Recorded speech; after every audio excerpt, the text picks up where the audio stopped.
Hello നമസ്കാരം. ഇന്നത്തെ recipe soya chunks കൊണ്ടുള്ളതാണ്. വേണ്ട ഇൻഗ്രീഡിയൻസ് എന്തൊക്കെയാണെന്ന് നോക്കാം. ബോയിൽഡ് സോയ ചങ്ക്സ്, ഒരു മീഡിയം സൈസ് സവാള തിന്നായി അരിഞ്ഞത്, ആവശ്യത്തിന് തേങ്ങ ചിരകിയത്, മുളക് പൊടിയും മഞ്ഞൾപ്പൊടിയും ആവശ്യത്തിന്, കസൂരി മേത്തി ആവശ്യത്തിന്. കസൂരി മേത്തി ലഭ്യമല്ലെങ്കിലോ കസൂരി മെത്തി ഇഷ്ടമില്ലെങ്കിലോ പകരമായിട്ട് കറിവേപ്പില ഉപയോഗിക്കാവുന്നതാണ്. അപ്പോൾ ഇനി ഇതെങ്ങനെ പ്രിപ്പയർ ചെയ്യുന്നതെന്ന് നോക്കാം. ഈ ഒരു ചീനച്ചട്ടി എടുത്തു. ആദ്യമായി നമുക്ക് കടുക് താളിക്കാം. കുറച്ച് എണ്ണ ഒഴിച്ചു കൊടുക്കാം.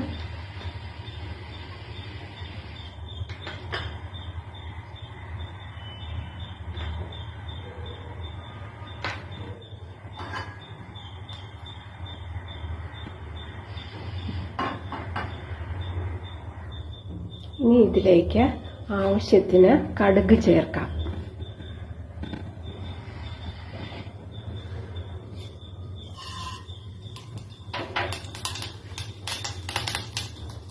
ഫ്ലെയിം സിമ്മിലാണ് ഇപ്പോൾ വെച്ചിരിക്കുന്നത്. കടുക് പൊട്ടിക്കഴിഞ്ഞു. ഇനി ഇതിലേക്ക് കുറച്ച് മഞ്ഞൾപ്പൊടിയും കസൂരി മേത്തിയും ചേർക്കാം.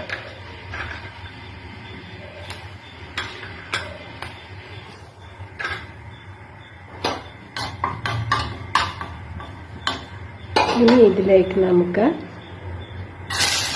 സവാള ഇട്ടതിന് ശേഷം ഒന്ന് വഴറ്റിയെടുക്കാം.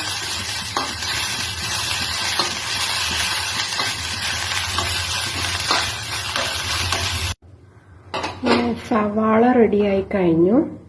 ഇതിലേക്ക് നമുക്ക് കുറച്ചുകൂടി എണ്ണ ഒഴിച്ചു കൊടുക്കാം.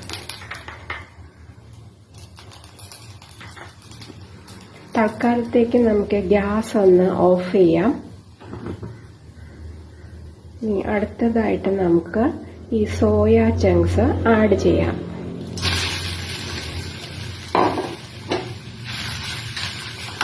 ഇനി അടുത്തതായിട്ട് നമുക്ക് ഈ തേങ്ങ ചിരകിയത് ചേർക്കാം.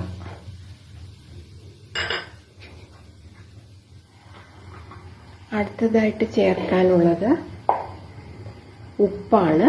ആവശ്യത്തിന് ഉപ്പ് ചേർക്കാം.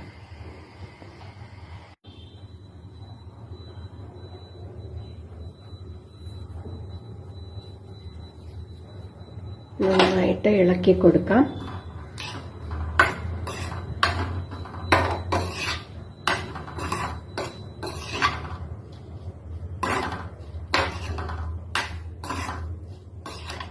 ഇനി അവസാനമായിട്ട് നമുക്ക് മുളക് പൊടി ചേർക്കാം.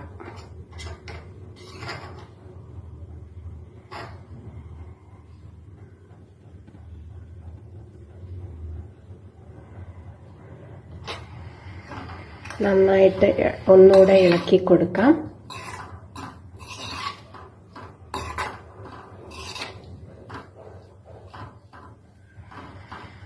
നല്ലോണം ഇളക്കി കഴിഞ്ഞു. ഗ്യാസും ഓൺ ചെയ്തിട്ടുണ്ട്. ഫ്ലെയിം ഇപ്പോഴും സിമ്മിൽ തന്നെയാണ്. ഇനി നമുക്കിത് ജസ്റ്റ് ഒന്ന് ചൂടാക്കിയാൽ മതി. വേവിക്കാനൊന്നുമില്ല. കാരണം ഇത് ബോയിൽഡ് സോയ ചങ്ക്സ് ആണ്. അത് മാത്രമല്ല സവാള നന്നായിട്ട് വഴറ്റിയിട്ടുമുണ്ട്. അപ്പോൾ ഇനി ഇത് വേവിക്കാനൊന്നുമില്ല. അപ്പം നന്നായിട്ട് നമുക്കൊന്നിത് ചൂടാക്കാം.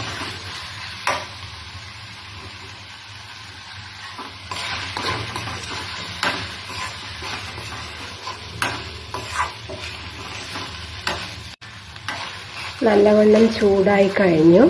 നമുക്കിനി ഗ്യാസ് ഓഫ് ചെയ്യാം.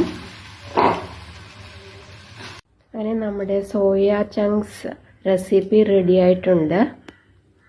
ഇത് ചപ്പാത്തിയുടെ കൂടെയോ ചോറിൻ്റെ കൂടെയോ കഴിക്കാൻ പറ്റിയ ഒരു വിഭവമാണ്. അപ്പോൾ എല്ലാവരും ഉണ്ടാക്കി നോക്കുക. വളരെ സിമ്പിളാണ്. എന്നത്തെയും പോലെ ഫ്യൂ ഇൻഗ്രീഡിയൻസ് ആവശ്യമുള്ളൂ. അപ്പോൾ വീഡിയോ അവസാനം വരെ കാണുക. ലൈക്ക് ചെയ്യുക, ഷെയർ ചെയ്യുക, കമൻറ്റ് ചെയ്യുക, ചാനൽ സബ്സ്ക്രൈബ് ചെയ്യുക. വീണ്ടും ഒരു റെസിപ്പിയുമായിട്ട് മറ്റൊരു ദിവസം.